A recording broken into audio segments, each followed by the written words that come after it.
ಹಾಗಾಯ್ತಂತೆ. ಉದಾಹರಣೆ ಸ್ಪಷ್ಟ ನಿದರ್ಶನವನ್ನು ಕೊಟ್ಟು ಹೇಳ್ತದೆ ವಿಷ್ಣು ಪುರಾಣ. ದ್ವಿಪಾದೆ ಪೃಷ್ಠ ಪುಚ್ಚಾರ್ಧೆ ಶ್ರವಣೈಕಾಕ್ಷು ನಾಸಿಕೆ.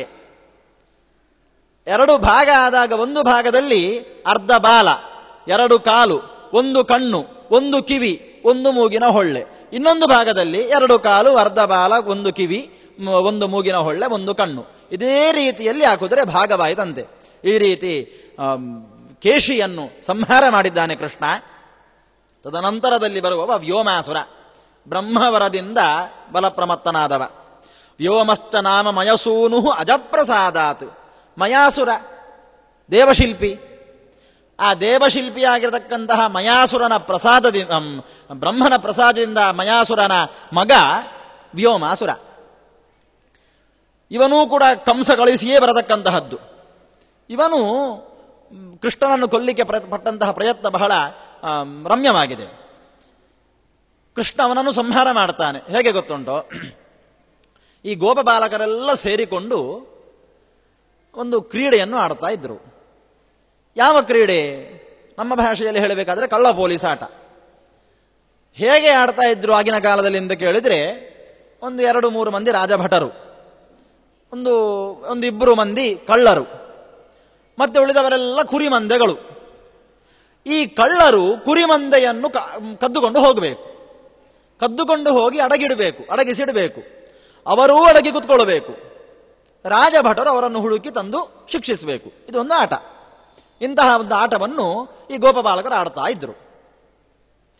ಈ ವ್ಯೋಮಾಸುರ ಗೋಪಬಾಲಕರ ವೇಷ ಹಾಕಿಕೊಂಡು ಈ ಆಟದಲ್ಲಿ ಪ್ರವೇಶಿಸಿದ. ಬಹಳ ಮಂದಿ ಇದ್ರು ಅವರು ಗೋಪಬಾಲಕರು. ಈ ವ್ಯೋಮಾಸುರ ಅಲ್ಲಿ ಪ್ರವೇಶ ಮಾಡಿ ನಾನು ಕಳ್ಳ ಆಗ್ತೇನೆ ಅಂತ ಹೇಳಿದ. ಕಳ್ಳ ಆಗುವುದು ಯಾರಿಗೂ ಅಷ್ಟು ಇಷ್ಟ ಇಲ್ಲ. ನಾನು ಸ್ವಂತ ಬುದ್ಧಿ, ನಾನು ಕಳ್ಳ ಆಗ್ತೇನೆ. ಸರಿ, ಅವನಾಗಿ ಒಪ್ಪಿಕೊಂಡಿದ್ದಾನೆ ಕಳ್ಳ ಆಗ್ತೇನೆ ಅಂತ. ಆಯ್ತು, ಕಳ್ಳ. ಏನು ಮಾಡಬೇಕು? ಇದೆಲ್ಲ ಕುರಿಮಂದೆ, ಇದನ್ನು ಅಟ್ಟಿಕೊಂಡು ಹೋಗಿ ಅಡಗಿಸಿಡಬೇಕು. ನೀನು ಅಡಗಿ ಕುತ್ಕೊಳ್ಬೇಕು. ರಾಜಭಟರು ಬರ್ತಾರೆ, ನಿನ್ನನ್ನು ಎಳೆದುಕೊಂಡು ಬರ್ತಾರೆ, ಕುರಿಗಳನ್ನು ಕರ್ಕೊಂಡು ಬರ್ತಾರೆ, ನಿನಗೆ ಶಿಕ್ಷೆ ಕೊಡ್ತಾರೆ. ಆಯ್ತು, ಒಪ್ಪಿಗೆ. ಎಲ್ಲ ಗೋಪಬಾಲಕರನ್ನು ಕರ್ಕೊಂಡು ಹೋದ, ಕುರಿಗಳನ್ನು ಕರ್ಕೊಂಡು ಹೋದ. ಹೋಗಿ ಎಲ್ಲರನ್ನು ಒಂದು ದೊಡ್ಡ ಗುಹೆಯ ಒಳಗೆ ಅಡಗಿಸಿಟ್ಟ. ಅದಕ್ಕೊಂದು ದೊಡ್ಡ ದ್ವಾರವನ್ನು ಮುಚ್ಚಿದ. ಅದರ ರಕ್ಷಣೆಗೆ ತಾನೇ ನಿಂತ. ರಾಜಭಟನ ವೇಷ ಹಾಕಿದ ಗೋಪಾಲಕರು ಇಡೀ ಗೋಕುಲವನ್ನು, ಅಲ್ಲಿಯ ಗೋವನ್ನು ಮೇಯಿಸಲಿಕ್ಕೆ ಹೋದ ಯಾವ ಸ್ಥಳವನ್ನು ಹುಡುಕಿದರೂ ಕೂಡ ಈ ಕುರಿಗಳಾದಂತಹ ಮಕ್ಕಳು ಕುರಿಗಳೇ ನಾಪತ್ತೆ. ಹುಡುಕಿ ಸುಸ್ತಾಯಿತು. ಈ ಗುಹೆಯಲ್ಲಿ ಕೂತಂತಹ ಗೋಪಬಾಲಕರು ಚೀರಾಡ್ಲಿಕ್ಕೆ ಶುರು ಮಾಡಿದ್ರು. ಕೃಷ್ಣ ನಮ್ಮನ್ನು ರಕ್ಷಿಸಬೇಕು, ಭಯ ಆಗ್ತಾ ಉಂಟು ಅಂತ. ಕೂಡಲೇ ಕೃಷ್ಣ ಅಲ್ಲಿ ಹೋಗಿ ವ್ಯೋಮಾಸುರನನ್ನು ಸಂಹರಿಸಿ ಆ ಮಕ್ಕಳನ್ನೆಲ್ಲ ಗುಹೆಯಿಂದ ಹೊರಗೆ ತಗೊಂಡು ಬಂದ. ರಾಜರಾಜರು ಏನು ಹೇಳ್ತಾರೆ ಗೊತ್ತುಂಟೋ, ಈ ಘಟನೆಯ ಹಿಂದೆ ಕೃಷ್ಣ ಒಂದು ಸಂದೇಶವನ್ನು ಕೊಟ್ಟಿದ್ದಾನಂತೆ. ಏನು? ಸಂಸಾರ ಗುಹೆಯಲ್ಲಿ ಬಿದ್ದು ನನ್ನನ್ನು ಭಕ್ತಿಯಿಂದ ಕರೆಯುವ ಭಕ್ತರನ್ನು ಸಂಸಾರ ಗುಹೆಯಿಂದ ಪಾರು ಮಾಡುವವ ನಾನೇ ಅಂತ ಕೃಷ್ಣ ತೋರಿಸಿಕೊಡ್ತಾ ಇದ್ದಾನಂತೆ. ಈ ಗೋಪಬಾಲಕರು ಅಡಗಿ ಕೂತಿದ್ರಲ್ವೋ, ಎಲ್ಲ ಗೋಪಬಾಲಕರು ದೈವಾಂಶ ಸಂಭೂತರು. ಇವರನ್ನು ಈ ವ್ಯೋಮಾಸುರ ಅಡಗಿಸಿಟ್ಟಾಗ ಬ್ರಹ್ಮಾಜಿ ದೇವತೆಗಳಿಗೆ ಬಹಳ ದುಃಖವಾಯಿತಂತೆ. ಯಾವಾಗ ಕೃಷ್ಣ ಅವರನ್ನು ಬಿಡಿಸಿಕೊಂಡು ಬಂದನೋ, ಬ್ರಹ್ಮಾಜಿ ದೇವತೆಗಳೆಲ್ಲ ಅವನನ್ನು ಸ್ತುತಿಸಲಿಕ್ಕೆ ಆರಂಭ ಮಾಡಿದ್ರು. ಈ ರೀತಿ ಎಲ್ಲ ಉಗ್ರಗಾಮಿಗಳ ಹತ್ಯೆ ಆಗಿದೆ. ಧರ್ಮದಿಂದ ರಾಜ್ಯ ಆಳ್ತಾ ಇದ್ದಂತಹ ಸಮಯ. ತಪ್ಪು ಮಾಡಿದಿ, ಕಣ್ಣಾರೆ ಕಂಡು ತಪ್ಪು ಮಾಡಿದಾನೆ ಎಂದು ಗೊತ್ತಾಗಿ ಶಿಕ್ಷೆ ಸಿಕ್ಕಿಬಿದ್ದ ಕೂಡಲೇ ಶಿಕ್ಷೆ. ಪ್ರಾಯ ಈಗಿನ ಪರಿಸ್ಥಿತಿ ಆಗ ಇರ್ತಿದ್ರೆ ಈ ಎಲ್ಲ ಅಸುರರು ಇವತ್ತು ನಮಗೆ ಕಾಣಲಿಕ್ಕೆ ಸಿಕ್ತಿದ್ರೋ ಏನೋ ಜೈಲಿನಲ್ಲಿ. ಸಾಯುವುದಿಲ್ಲ, ಯಾಕೆಂದ್ರೆ ಎಲ್ಲ ಅಮರತ್ವದ ವರವನ್ನು ಪಡ್ಕೊಂಡಿದ್ದಾರೆ ಒಂದೊಂದು ದೇವತೆಗಳಿಂದ. ಯಾರಿಗೂ ಸಾವಿಲ್ಲ.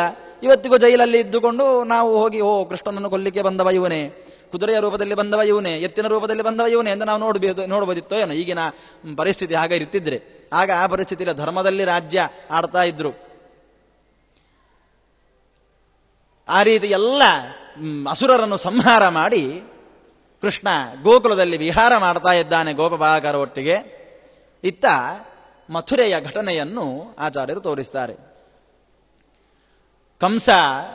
ಕಂಸನ ತಲೆ 12 ಆಗಿದೆ. ಎಷ್ಟು ಮಂದಿಯನ್ನು ಕಳಿಸಿದ್ರೂ ಕೂಡ ಅಲ್ಲಿ ಯಾರೂ ಬಲವಾಗಿ ನಿಲ್ಲಿಲ್ಲ. ಎಲ್ಲರೂ ಕೃಷ್ಣನ ಕೈಯಿಂದ ಹತರಾಗಿ ಬಂದವರು. ಎಲ್ಲರೂ ಸಾವನ್ನಪ್ಪಿದ್ದಾರೆ. ಏನು ಮಾಡುವುದು? ಒಂದು ರೀತಿಯಲ್ಲಿ ಕೃಷ್ಣ ಭಯಭೀತನಾಗಿದ್ದಾನೆ, ಕಂಸ ಭಯಭೀತನಾಗಿದ್ದಾನೆ. ಇನ್ನೇನು ಮಾಡುವುದು? ಈ ರೀತಿಯಲ್ಲಿ ಕಂಸ ಆಲೋಚನೆ ಮಾಡ್ತಾ ಇರಬೇಕಾದ್ರೆ ನಾರದರ ಪ್ರವೇಶ ಆಗ್ತದೆ. ನಮಗೆಲ್ಲರೂ ತಲೆಯಲ್ಲಿ ಒಂದು ವಿಚಾರ, ನಾರದ ಕಲಹಪ್ರಿಯ ಅಂತ. ನಾರದರು ಕಲಹಪ್ರಿಯರು ಅಂತ. ನಿಜವಾಗಿ ನಾರದರು ಕಲಹಪ್ರಿಯರಲ್ಲ, ಅವರು ದೇವ ಕಾರ್ಯವನ್ನು ಮಾಡಲಿಕ್ಕೋಸ್ಕರ ನಿಮಿತ್ತವನ್ನು ಹುಟ್ಟು ಹಾಕುವವರು ನಾರದರು. ಆಚಾರ್ಯರು ಹೇಳ್ತಾರೆ, ಕಂಸಾಯ ಸರ್ವಂ ಅವದತ್ ಸುರಕಾರ್ಯ ಹೇತೋಹ. ಕಂಸನಿಗೆ ಎಲ್ಲವನ್ನು ಹೇಳಿದ್ರಂತೆ ನಾರದರು ಬಂದು. ಯಾವುದಕ್ಕೋಸ್ಕರ ಹೇಳಿದ್ರು? ಸುರಕಾರ್ಯ ಹೇತೋಹೋ. ಕಂಸ ಯಾರು? ಕಾಲನೇಮಿಯ ಅವತಾರ. ಕಾಲನೇಮಿ ಯಾರು? ಹಿರಣ್ಯಾಕ್ಷನ ಮಗ ಕಾಲನೇಮಿ. ಆ ಕಾಲನೇಮಿಯೇ ಕಂಸನಾಗಿ ಹುಟ್ಟಿರತಕ್ಕಂತಹದ್ದು. ಆ ಕಂಸನ ವಧೆಯಾಗಬೇಕಾಗಿದೆ, ಅವನ ಪಾಪದ ಕೊಡ ತುಂಬಬೇಕಾಗಿದೆ. ಆ ಕೆಲಸವನ್ನು ನಾರದರು ಮಾಡ್ತಾ ಇದ್ದಾರೆ. ಬಂದು ಹೇಳಿದರು, ಕಂಸಾಯ ಸರ್ವಂ ಅವದತ್, ಎಲ್ಲವನ್ನು ಹೇಳಿದ್ರಂತೆ. ಏನು ಎಲ್ಲವನ್ನು ಹೇಳಿದ್ರು? ಕುರುವತ್ಯನನ್ಯ ವಿಷಯಾಣಿ ದುರಂತ ಶಕ್ತವು ಕರ್ಮಾಣಿ ಗೋಕುಲಗತೆ ಖಿಲಲೋಕನಾಥೆ.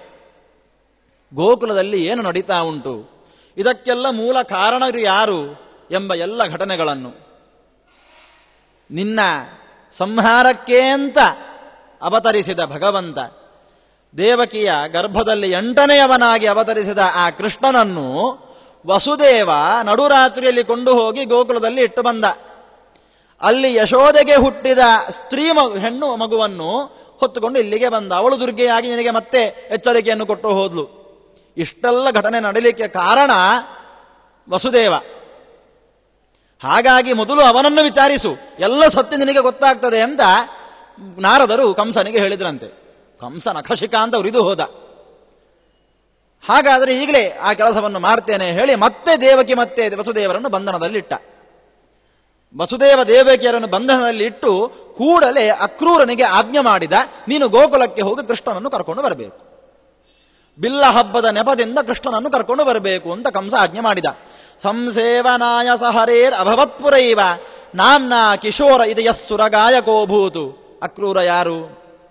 ಮೂಲ ರೂಪದಲ್ಲಿ ಒಬ್ಬ ದೇವಗಾಯಕ. ಸುರಗಾಯಕ ಅಭೂತು, ದೇವಗಾಯಕನಾಗಿದ್ದ ಗಂಧರ್ವ, ದೇವಲೋಕದಲ್ಲಿ ಹಾಡು ಹಾಡುವವ, ಅತ್ಯಂತ ಧರ್ಮಿಷ್ಠ, ಭಗವದ್ಭಕ್ತ. ಭಗವಂತನನ್ನು ಸದಾಕಾಲದನ್ನ ಮನಸ್ಸಿನಲ್ಲಿ ಧ್ಯಾನ ಮಾಡ್ತಾ ಅವನ ಸೇವೆಗಾಗಿ ಹಾತೊರಿತಾ ಇರತಕ್ಕಂತಹ ಒಬ್ಬ ಗಂಧರ್ವ. ಅವನಲ್ಲಿ ಸ್ವಯಂಭುವ ಮನುವಿನ ಉತ್ತಮವಾದಂತಹ ಆವೇಶ, ಸ್ವಯಂಭುವ ಮನುವಿನ ಅಂಶ, ಅದೇ ರೀತಿ ಬ್ರಹ್ಮನ ಆವೇಶ.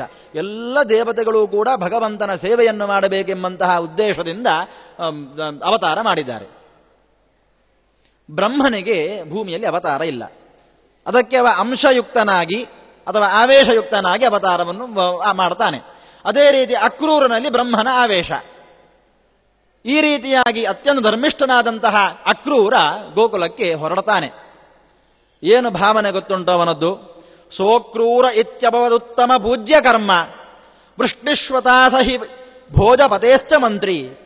ಅತ್ಯಂತ ಧರ್ಮಿಷ್ಠನಾದಂತಹ ಆ ವ್ಯಕ್ತಿಯನ್ನು ಯದುಕುಲದಲ್ಲಿ ಅಕ್ರೂರ ಅಂತ ಕರಿತಾ ಇದ್ರು. ಆತ ಆದಿಷ್ಟ ಏವ ಜಗದೀಶ್ವರ ದೃಷ್ಟಿಹೇತೋ ಆನಂದಪೂರ್ಣ ಸುಮನ ಅಭವತ್ಕೃತಾರ್ಥ. ಅವ ಒಂದು ಯೋಚನೆ ಮಾಡ್ತಾನಂತೆ, ನಾನು ಹೋಗಿ ಕೃಷ್ಣನನ್ನು ಕರ್ಕೊಂಡು ಬಂದ್ರೆ ಆ ಸರ್ವಶಕ್ತನಾದಂತಹ ಸರ್ವಜ್ಞನಾದಂತಹ ಭಗವಂತನನ್ನು ಈ ಕಂಸನಿಂದ ಏನು ಮಾಡಲಿಕ್ಕೆ ಸಾಧ್ಯ ಇಲ್ಲ. ಹಾಗಾಗಿ ಅವನನ್ನು ಕರ್ಕೊಂಡು ಬರ್ತೇನೆ ನಾನು. ಈ ನೆಪದಿಂದಾದರೂ ನಾನು ಕೃಷ್ಣನ ದರ್ಶನ ಮಾಡಬಹುದಲ್ವಾ, ಈ ನೆಪದಿಂದಾದರೂ ನಾನು ಕೃಷ್ಣನನ್ನು ನೋಡಬಹುದಲ್ಲ ಎಂಬಂತಹ ಭಾವನೆಯಿಂದ ಅಕ್ರೂರ ಕೂಡಲೇ ತಯಾರಾಗ್ತಾನಂತೆ ಹೊರಡಲಿಕ್ಕೆ. ಆರುಹ್ಯ ತದ್ರಥವರಂ ಭಗವತ್ಪದಾಬ್ಜಂ ಅಬ್ಜೋದ್ಭವ ಪ್ರಣತ ಮಂತರ ಮಂತರೇಣ. ಆಚಾರ್ಯರು ಕೊಡುವಂತಹ ವಿಶೇಷಣ ನೋಡಿ. ಬ್ರಹ್ಮಾದಿಗಳಿಂದ ವಂದಿತವಾದಂತಹ ಭಗವಂತನ ಪಾದ ಕಮಲಗಳನ್ನು ತನ್ನ ಹೃದಯ ಕಮಲದಲ್ಲಿ ನೆನೆಯುತ್ತಾ ಅಕ್ರೂರ ಮಥುರೆ ಗೋಕುಲದ ಕಡೆಗೆ ಹೋಗ್ತಾನೆ ರಥವನ್ನು ಏರಿ. ಸೋವೇಷ್ಟ ತಾತ್ರ ಜಗದೀಶು ತರಂಗ ಸಂಗಾತ್ ಲಬ್ಧೋಚ್ಚಯೇನ ನಿಖಿಲಾಘ ವಿದಾರಣೇಶು. ಅಕ್ರೂರ ಆ ಮಾರ್ಗವಾಗಿ ಗೋಕುಲಕ್ಕೆ ಹೋಗ್ತಾ ಇದ್ದಾನೆ. ಗೋಕುಲದ ಪ್ರವೇಶವನ್ನು ಮಾಡಿದ್ದಾನೆ. ಮಾರ್ಗದ ಉದ್ದಕ್ಕೂ ಕೃಷ್ಣ ಓಡಾಡಿದ ಭೂಮಿಯನ್ನು ಕಂಡು ಆನಂದಭರಿತನಾಗಿದ್ದಾನೆ. ಪಾಂಸು ಸ್ವಜೇಶ ಪುರುಹೂತ ಮುಖೋಚ್ಚ ವಿದ್ಯುತ್ ಭ್ರಾಜತ್ ಕಿರೀಟ ಮಣಿಲೋಚನ ಗೋಚರೇಶು. ದೇವತೆಗಳ ಕಿರೀಟದ ಮಿಂಚಿನ ಕಾಂತಿಯಲ್ಲಿ ಕಂಡುಬಂದಂತಹ ಧೂಳನ್ನು ಅಕ್ರೂರ ನೋಡಿದ. ದೇವತೆಗಳ ಕಣ್ಣಿನಲ್ಲಿ ಕಂಡುಬಂದ ಧೂಳನ್ನು ಅಕ್ರೂರ ಕಂಡು ಅದರಲ್ಲಿ ಹೊರಳಾಡಿದ ಅಂತ ಆಚಾರ್ಯರು ವಿಶೇಷಣವನ್ನು ಕೊಡ್ತಾರೆ. ಭಗವಂತನ ಸರ್ವೋತ್ತಮತ್ವವನ್ನು ಪ್ರತಿಪಾದನೆ ಮಾಡಲಿಕ್ಕೆ ಆಚಾರ್ಯರು ನಮಗೆ ಆ ಕೇಳುಗರಿಗೆ ಆ ದಾರ್ಢ್ಯ ಉಂಟಾಗಬೇಕು, ಓದುಗರಿಗೆ ಆ ದಾರ್ಢ್ಯ ಉಂಟಾಗಬೇಕು, ಶ್ರವಣ ಮಾಡುವವರಿಗೆ ಭಗವಂತ ಸರ್ವೋತ್ತಮ ಅನಂತ ಗುಣಪರಿಪೂರ್ಣ ಎಂಬಂತಹ ದಾರ್ಢ್ಯ ಉಂಟಾಗಬೇಕು ಹೇಳಿ ಬಾರಿ ಬಾರಿಗೂ ಅದನ್ನು ಒತ್ತಿ ಒತ್ತಿ ಹೇಳುತ್ತಾರೆ. ಭಗವಂತನ ಗುಣಗಳನ್ನು ದೇವತೆಗಳ ಕಿರೀಟದಲ್ಲಿ ಕಂಡಂತಹ ಧೂಳು ಅಂತ ಹೇಳಿದರೆ ಏನು? ದೇವತೆಗಳು ಭಗವಂತನನ್ನು ನಮಸ್ಕರಿಸಬೇಕು ಅಂತ ಹೇಳಿ ತಲೆಬಾಗಿಸಿ ಅವನ ಪಾದ ಕಮಲದಲ್ಲಿ ತನ್ನ ತಲೆಯನ್ನು ಇಟ್ಟಾಗ ಅಲ್ಲಿದ್ದಂತಹ ಧೂಳು ಅವರ ಕಿರೀಟದಲ್ಲಿ ಮೆತ್ತಿಕೊಂಡಿತಂತೆ. ಆ ಭಗವಂತನ ಪಾದ ಧೂಳಿಯನ್ನು ನಿತ್ಯವೂ ದರ್ಶನ ಮಾಡ್ತಾ ಇರಬೇಕಾದ್ರೆ ದೇವತೆಗಳ ತೇಜಸ್ಪೂರ್ಣವಾದಂತಹ ಕಣ್ಣಿನಲ್ಲಿ ಆ ಧೂಳು ಪ್ರತಿಬಿಂಬಿಸ್ತಾ ಉಂಟಂತೆ. ಅಂತಹ ಧೂಳಿನಲ್ಲಿ ಅಕ್ರೂರ ಹೊರಲಾಡಿದ ಅಂತ. ಬ್ರಹ್ಮರುದ್ರಾಜ ಯಾರು ಸಾಮಾನ್ಯ ದೇವತೆಗಳಲ್ಲ, ಪುರುಹೂತ ಅಜೇಷ ಪುರುಹೂತ ಮುಖೋಚ್ಚ ವಿದ್ಯುತ್, ಬ್ರಹ್ಮ ರುದ್ರ ಇಂದ್ರ ಚಂದ್ರ ಇತ್ಯಾದಿ ಎಲ್ಲ ದೇವತೆಗಳು ಕೂಡ ರಾಜರಾಜರು ಏನು ಹೇಳ್ತಾರೆ ಅಂತ ಹೇಳಿದ್ರೆ ಆ ಧೂಳನ್ನು ದೇವತೆಗಳು ಎತ್ತಿ ಕಣ್ಣಿಗೆ ಒತ್ತಿಕೊಂಡ್ರಂತೆ. ಅಂತಹ ಧೂಳಿನಲ್ಲಿ ಅಕ್ರೂರ ಹೊರಲಾಡಿದ. ಭಗವಂತನ ಲೀಲೆಯಂತಹದ್ದು. ಬ್ರಹ್ಮರುದ್ರಾಜ ದೇವತೆಗಳೆಲ್ಲರೂ ಕೂಡ ಆತನ ಧೂಳನ್ನು ಎತ್ತಿ ತನ್ನ ಕಣ್ಣಿಗೆ ಒತ್ತಿಕೊಳ್ಳಬೇಕು ಅಂತಾದರೆ ತನ್ನ ಪ್ರೋಜ್ವಲವಾಗಿರತಕ್ಕಂತಹ ಕಿರೀಟವನ್ನು ಭಗವಂತನ ಪಾದ ಕಮಲದಲ್ಲಿಟ್ಟು ನಮಿಸಬೇಕಾದರೆ ಭಗವಂತನ ಲೀಲೆಯಂತಹದ್ದು ಎಂಬುದನ್ನು ನಾವು ಮನಗಾಣಬೇಕು ಅಂತ ಆಚಾರ್ಯರ ತಾತ್ಪರ್ಯ.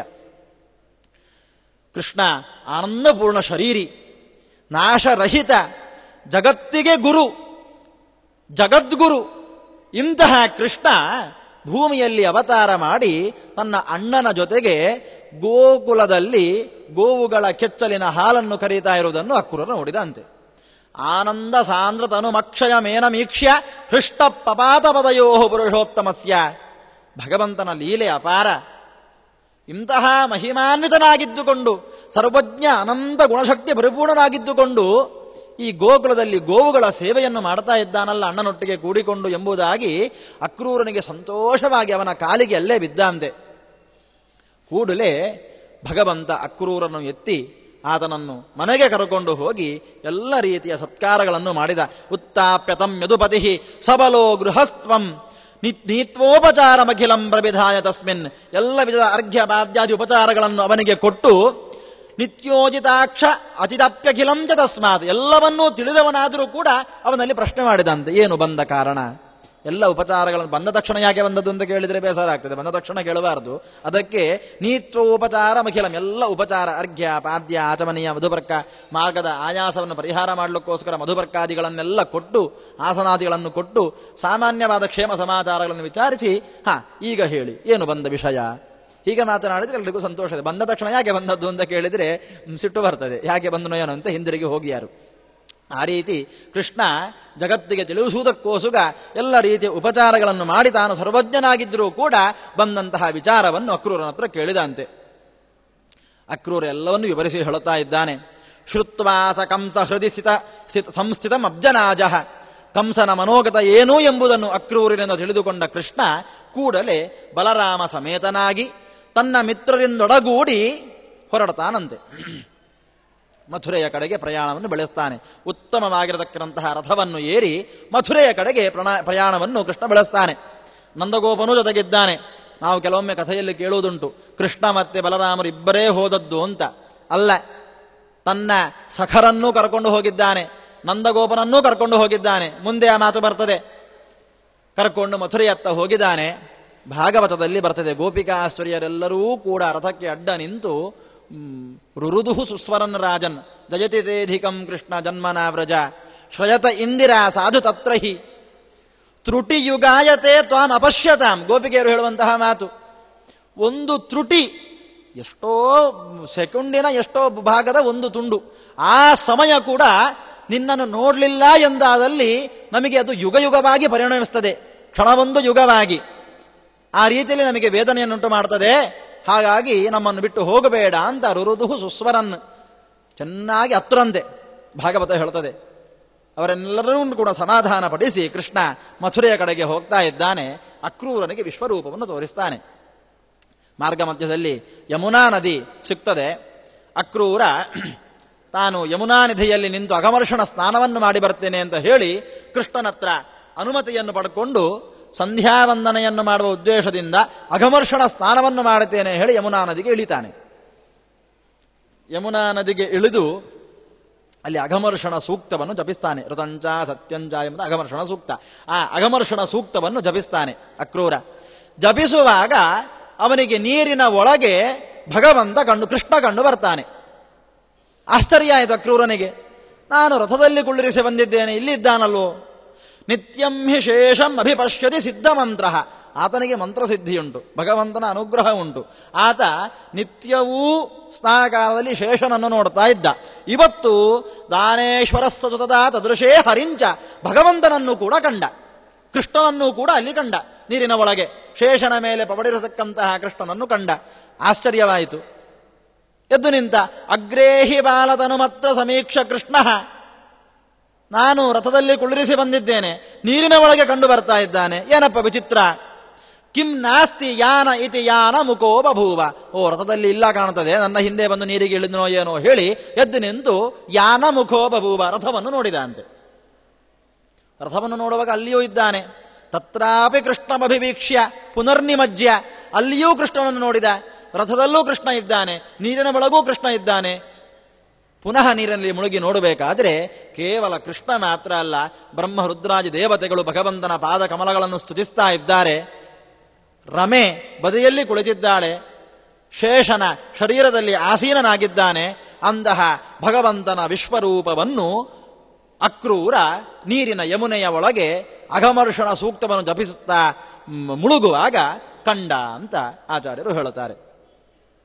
ಕೃಷ್ಣನನ್ನು ಬಾರಿ ಬಾರಿ ನಮಿಸಿ ವಿಶ್ವರೂಪ ಕಂಡ ಧನ್ಯತೆಯ ಭಾವದಿಂದ ಅಕ್ರೂರ ಮೇಲೆದ್ದು ಬಂದು ಪುನಃ ರಥವನ್ನು ಮುನ್ನಡೆಸ್ತಾ ಮಥುರೆಯ ಕಡೆಗೆ ಪ್ರಯಾಣವನ್ನು ಬೆಳೆಸ್ತಾನೆ. ಮಥುರೆಗೆ ಬಂದಿದ್ದಾರೆ. ಕೃಷ್ಣ ಅಕ್ರೂರನ ಹತ್ರ ಹೇಳುತ್ತಾನೆ, ಮಥುರಾ ನಗರದ ಪ್ರವೇಶ ಆಗಿದೆ, ನೀನು ಮುಂದೆ ಹೋಗು, ನಾವು ನಗರವನ್ನು ವೀಕ್ಷಣೆ ಮಾಡಿಕೊಂಡು ಅಡ್ಡಾಡಿಕೊಂಡು ಬರ್ತೇವೆ, ನೀನು ಮುಂದೆ ಹೋಗು ಅಂತ ಅಕ್ರೂರನ್ನು ಮುಂದೆ ಕಳಿಸಿದ್ದಾನೆ. ಹೋಗ್ತಾ ಹೋಗ್ತಾ ದಾರಿ ಮಧ್ಯದಲ್ಲಿ ಒಬ್ಬ ಅಗಸ ಸಿಕ್ಕಿದ. ಈತನು ಕೂಡ ಸಾಮಾನ್ಯ ಕೇವಲ ಒಬ್ಬ ಅಗಸ ಅಲ್ಲ, ಈತನು ಕೂಡ ಪಾರ್ವತಿಯ ವರದಿಂದ ಆಸಾದ್ಯ ಕುಂಜರಗತಂ ರಜಕಂ ಯಯಾಚೇ ವಸ್ತ್ರಾಣಿ ಕಂಸದಯಿತಂ ಗಿರಿಜಾವರೇಣ. ಪಾರ್ವತಿಯ ವರಬಲದಿಂದ ಅತ್ಯಂತ ಅಹಂಕಾರಿಯಾಗಿದ್ದ. ನಾನು ರಾಜನ ಬಟ್ಟೆಯನ್ನು ಒಗೆಯುವವ, ಇತರರ ಜೊತೆ ನನಗೇನು ಮಾತುಕತೆ ಎಂಬಂತಹ ವಿಶೇಷವಾದ ಅಹಂಕಾರ ಅವನಲ್ಲಿತ್ತು. ಆಸುರಿ ಪ್ರವೃತ್ತಿಯೂ ಅವನಲ್ಲಿತ್ತು. ಕೃಷ್ಣ ಅವನನ್ನು ತಡೆದು ಆನೆಯ ಮೇಲೆ ಕೂತ್ಕೊಂಡು ಬರ್ತಾ ಇದ್ದ. ಇಷ್ಟೇ ಅಲ್ಲದೆ ಕೃಷ್ಣ ಅವನನ್ನು ತಡೆದು ಹೇಳುತ್ತಾನೆ, ನಮಗೆ ಆ ಸುಂದರವಾದಂತಹ ವಸ್ತ್ರಗಳನ್ನು ನಮಗೆ ಕೊಡು ಅಂತ. ಅಗಸ ಕೆಟ್ಟ ಮಾತಿನಿಂದ ಬೈತಾನೆ ಅವನಿಗೆ. ಮೃತ್ಯೋಜ್ಜಿತಂ ಸಪಜಿತೇನ ದುರುಕ್ತಿ ವಿದ್ದ. ಕೆಟ್ಟ ಮಾತುಗಳಿಂದ ಕೃಷ್ಣ ಬಲರಾಮನನ್ನು ಬೈತಾನೆ ಅಗಸ. ಕೃಷ್ಣ ಏನು ಮಾಡ್ತಾನೆ, ಪಾಪಂ ಕರಾಗ್ರ ಮೃದಿತಂ ಯನಯದ್ಯಮಾಯ, ಅವನನ್ನು ಯಮನಿಗೆ ಕಳಿಸಿಕೊಟ್ಟ. ಹೇಗೆ ಗೊತ್ತುಂಟೋ, ಕೇವಲ ಬೆರಳ ತುದಿಯಿಂದ ಅವನನ್ನು ಹೊಡೆದು ಯಮಲೋಕಕ್ಕೆ ಕಳಿಸಿಕೊಟ್ಟ. ಕೃಷ್ಣ ಏನು ಭಗವಂತ ಏನನ್ನು ತೋರಿಸಿಕೊಡ್ತಾ ಇದ್ದಾನೆ ಅಂತ ಹೇಳಿದ್ರೆ, ಯಾರದೇ ವರಬಲ ಇದ್ದುಕೊಂಡು ಸಾತ್ವಿಕರಾಗಿದ್ದಲ್ಲಿ ಮಾತ್ರ ಅದು ಸಾರ್ಥಕ. ದರ್ಪ, ದೈತ್ಯ ಪ್ರವೃತ್ತಿ, ಆಸುರಿ ಪ್ರವೃತ್ತಿಗಳನ್ನು ತೋರಿಸಿದರೆ ಎಲ್ಲರನ್ನೂ ನಾನು ಯಮಸದನಕ್ಕೆ ಕಳಿಸ್ತೇನೆ ಎಂಬಂತಹ ಸಂದೇಶವನ್ನು ಕೃಷ್ಣ ಕೊಡ್ತಾ ಇದ್ದಾನೆ. ಆ ರೀತಿ ಅಗಸನನ್ನು ಕೂಡ ಅಲ್ಲಿಗೆ ಕಳುಹಿಸಿದ್ದಾನೆ. ಮುಂದೆ ಒಬ್ಬ ಕ್ಷೌರಿಕ ಮತ್ತೆ ಒಬ್ಬ ಹೂ ಮಾರುವವ, ಇವರ ದರ್ಶನ ಆಗ್ತದೆ. ಈ ಕ್ಷೌರಿಕ ಬಂತು ಕೃಷ್ಣನ ಹತ್ರ, ನಾನು ನಿನಗೆ ಅಲಂಕಾರ ಮಾಡ್ತೇನೆ ಅಂತ ಕೇಳಿಕೊಳ್ತಾನೆ. ಗ್ರಾಹ್ಯಾಪಹೇಯ ರಚಿತೈ ಕಚದಾತ್ಮ ಸಾಂದ್ರ ಸ್ವಾನಂದ ಪೂರ್ಣ ಬಪು ಅಪಿ ಯಶೋಷಹೀನ. ಭಗವಂತನನ್ನು ಅಲಂಕಾರ ಮಾಡ್ತೇನೆ ಅಂತ ಒಬ್ಬ ಕ್ಷೌರಿಕ. ನಾನು ನಿನ್ನ ಕೇಶಗಳನ್ನು ಕತ್ತರಿಸಿ ಚೆನ್ನಾಗಿ ಅಲಂಕಾರ ಮಾಡ್ತೇನೆ, ನಿನ್ನ ಉಗುರುಗಳನ್ನು ಕತ್ತರಿಸ್ತೇನೆ, ನಿನ್ನ ಸೌಂದರ್ಯವನ್ನು ವೃದ್ಧಿಸ್ತೇನೆ, ನನಗೊಂದು ಸೇವೆಗೆ ಅವಕಾಶ ಕೊಡು ಅಂತ ಕೇಳಿಕೊಂಡ. ಲೋಕಾನ್ ವಿಡಂಬ್ಯ ನರವತ್ ಸಮಲಸ್ತ ಲಕ್ತಗಾದ್ಯೈ ವಪ್ತ್ರ ವಿಭೂಷಿತ ಇವಾಭವದ ಪ್ರಮೇಯ. ಸರಿ, ಅವ ಅಷ್ಟು ಬೇಡಿಕೊಂಡಾಗ ಯಾಕೆ ಬೇಡ ಅಂತ ಹೇಳುವುದು, ಅವನಿಗೂ ಒಂದು ಸೇವೆಯ ಅವಕಾಶ ಕೊಡುವ ಹೇಳಿ ಕೃಷ್ಣ ಒಪ್ಪಿಕೊಂಡ. ಅಲಕ್ತಕಾದ್ಯೈಹಿ ಉಪಾದೇಯ ರಹಿತ ಶ್ರೀಕೃಷ್ಣ. ಉಪಾದೇಯ ಅಂದ್ರೆ ಏನು ಗೊತ್ತುಂಟೋ? ಅಲಕ್ತಕ ಅಂದ್ರೆ ಅಲಂಕಾರ ಪ್ರಸಾಧನಗಳು. ಭಗವಂತನಿಗೆ ಅದರ ಅಗತ್ಯ ಇಲ್ಲ. ನಾವು ಚಂದ ಕಾಣಬೇಕು ಅಂತಾದರೆ ನಮಗೆ ಅನೇಕ ಅಲಂಕಾರ ಪ್ರಸಾದನಗಳು ಬೇಕು. ಲಿಪ್ಸ್ಟಿಕ್ ಬೇಕು, ಸ್ನೋ ಬೇಕು, ಪೌಡ್ರ್ ಬೇಕು, ನೈಲ್ ಪಾಲಿಶ್ ಬೇಕು, ಇನ್ನು ಎಂತೆಂತೆಲ್ಲ ಬೇಕು, ಭಾಷಣಿಗೆ ಬೇಕು. ಭಗವಂತನಿಗೆ ಅದರ ಅಗತ್ಯವೇ ಇಲ್ಲ. ಅದೆಲ್ಲ ಇಲ್ಲದೆಯೇ ಆತ ಸುಂದರ. ಹಾಗೆಯೇ ಹೇಯರಹಿತ, ಅವನಿಗೆ ಬೇಡವಾದಂತಹ ಅಂಗಗಳು, ನಿಕೃಷ್ಟವಾದಂತಹ ಅಂಗಗಳು ಅವನಿಗೆ ಬೆಳೆಯುವುದಿಲ್ಲ. ಬೇಡವಾದಂತಹ ರೋಮಕೂಪಗಳಾಗಲಿ ಅಥವಾ ಉಗುರುಗಳಾಗಿ ಕತ್ತರಿಸುವ ಪ್ರಮೇಯವೇ ಅವನಿಗಿಲ್ಲ. ಯಾಕೆ ಅಂತ ಹೇಳಿದ್ರೆ ವೃದ್ಧಿ ಹ್ರಾಸರಹಿತ. ಹಾಗಾಗಿ ಅಂತಹ ಭಗವಂತನನ್ನು ತಾನು ಅಲಂಕಾರ ಶೃಂಗಾರಗೊಳಿಸ್ತೇನೆ ಹೇಳಿ ಒಬ್ಬ ಕ್ಷೌರಿಕ ಬಂದ, ಕೇಳಿಕೊಂಡ, ನನಗೊಂದು ಅವಕಾಶ ಕೊಡಿ. ಸರಿ, ಭಗವಂತ ಸೇವೆ ಮಾಡ್ತೇನೆ ಅಂತ ಹೇಳಿದಾಗ ಯಾಕೆ ಬೇಡ ಅಂತ ಹೇಳುವುದು ಹೇಳಿ ಅವನಿಗೆ ಒಪ್ಪಿಗೆ ಕೊಟ್ಟು ಕೂತುಕೊಂಡ. ಇವ ತನ್ನ ಕೆಲಸವನ್ನು ಮಾಡಿ ಮುಗಿಸಿದ. ಅವನಿಗೆ ಪ್ರಾಕೃತವಾಗಿರತಕ್ಕಂತಹ ಕೂದಲು ಉಗುರುಗಳು ಇಲ್ಲ ಅಂತ ಆದರೆ ಇವ ಕತ್ತರಿಸಿದ್ದೇನನ್ನು ಅಂತ, ಅದು ಭಗವಂತನಲ್ಲಿರತಕ್ಕಂತಹ ವಿಶೇಷಣ. ಯಾವಾಗ ಪ್ರಾಕೃತವಾದಂತಹ ಕೂದಲುಗಳ ಅವಶ್ಯಕತೆ ಉಂಟಾಗ್ತದೋ ಆಗ ತನ್ನಲ್ಲಿರತಕ್ಕಂತಹ ಅಪ್ರಾಕೃತವಾದಂತಹ ಚಿನ್ಮಯವಾದಂತಹ ಕೂದಲನ್ನು, ಉಗುರುಗಳನ್ನು ಭಗವಂತ ಸಂಕೋಚಗೊಳಿಸಿಕೊಳ್ತಾನೆ. ಸಂಕೋಚಗೊಳಿಸಿ ಪ್ರಾಕೃತವಾದಂತಹ ಕೂದಲನ್ನು ಅಲ್ಲಿ ನಿರ್ಮಿಸ್ತಾನೆ. ಈ ಕ್ಷೌರಿಕ ಅದನ್ನು ಕತ್ತರಿಸ್ತಾನೆ. ಉಗುರನ್ನು ಹಾಗೆ ಕತ್ತರಿಸ್ತಾನೆ. ಕತ್ತರಿಸಿ ಅವನಿಗೆ ಕ್ಷೌರ ಕರ್ಮಾದಿಗಳನ್ನು ಮಾಡಿ ಆತನ್ನು ನಾನು ಸುಂದರ ಮಾಡಿದೆ ಅಂತ ಒಂದು ಅವನಿಗೆ ಆತ್ಮತೃಪ್ತಿ ಆ ಕ್ಷೌರಿಕನಿಗೆ. ಭಗವಂತ ಅವನದ್ದು ಅಪ್ರಾಕೃತ ಶರೀರ. ಅವನಿಗೆ ನಮ್ಮ ಶರೀರದ ಹಾಗೆ ಮಾನವನಂತೆ ತೋರ್ತಾನಷ್ಟೇ ಹೊರತು ಆತ ಮಾನವನ ಹಾಗೆ ಅಲ್ಲ. ಕೈಯುಂಟು, ಕಾಲುಂಟು, ಮೂಗುಂಟು, ಕಣ್ಣುಂಟು, ಕಿವಿಯುಂಟು, ಎಲ್ಲವೂ ಉಂಟು. ಆದರೆ ಅದರಲ್ಲಿ ಬೆವರು ಎಳೆಯುವುದಿಲ್ಲ, ಕಣ್ಣಿನಲ್ಲಿ ಕಿವು ತುಂಬುವುದಿಲ್ಲ. ಜ್ಞಾನಾನಂದಮಯವಾಗಿರತಕ್ಕಂತಹ ಶರೀರ. ಅದಕ್ಕೆ ನಮ್ಮ ವೇದಗಳಲ್ಲಿ, ಪುರಾಣಗಳಲ್ಲಿ ಭಗವಂತ ನಿರಾಕಾರ ಅಂತ ಹೇಳ್ತಾ ಉಂಟು. ಹಾಗಾಗಿ ಭಗವಂತನಿಗೆ ಆಕೃತಿಯೇ ಇಲ್ಲ, ಆಕಾರವೇ ಇಲ್ಲ, ಅವ ಶೂನ್ಯ ಅಂತ.